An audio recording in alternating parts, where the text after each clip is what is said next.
Longtemps perçue comme inaccessible ou réservée aux grandes puissances, l'énergie nucléaire revient progressivement dans le débat énergétique africain.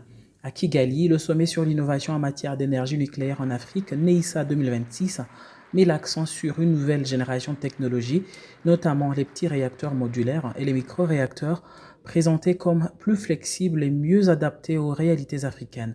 Mais derrière l'enthousiasme, les défis restent considérables, notamment en matière de financement et de gouvernance. The digital giants have understood one essential truth. Les géants du numérique ont compris une vérité fondamentale.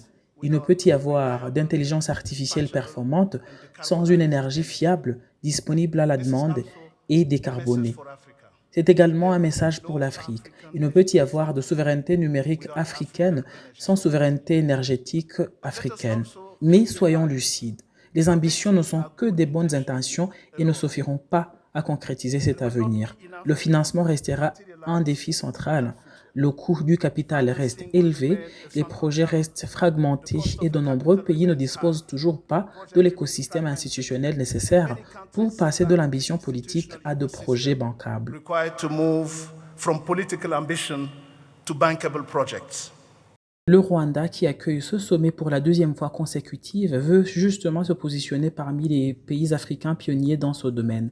Malgré les défis liés aux coûts élevés et au cadre réglementaire, le pays a largement avancé dans la mise en œuvre d'un programme nucléaire qui sera bientôt opérationnel selon les autorités rwandaises.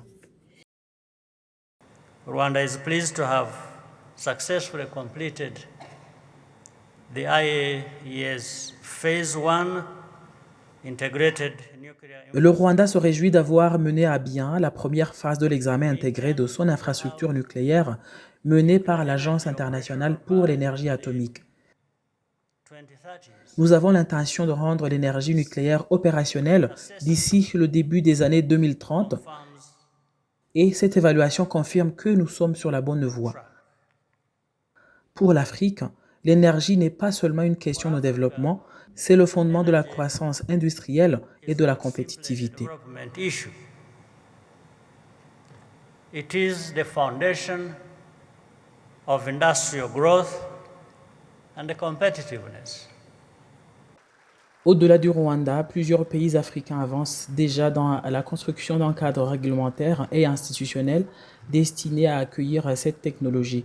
Le Togo, par exemple, explore l'option des micro-réacteurs pour les zones non connectées au réseau national dans un contexte international devenu plus favorable au nucléaire civil après l'évolution des politiques climatiques et financières mondiales.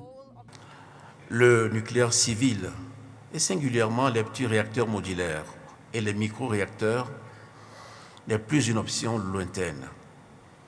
C'est une option, nous dit-on, mature. La Banque mondiale a levé son interdiction historique de financer le nucléaire. La COP et les institutions financières ont validé cette technologie parce qu'elle a changé. Le contexte aussi a changé. À nous, désormais, de changer de regard. En Afrique, seule l'Afrique du Sud possède des réacteurs nucléaires en service qui produisent 6% de l'électricité nationale.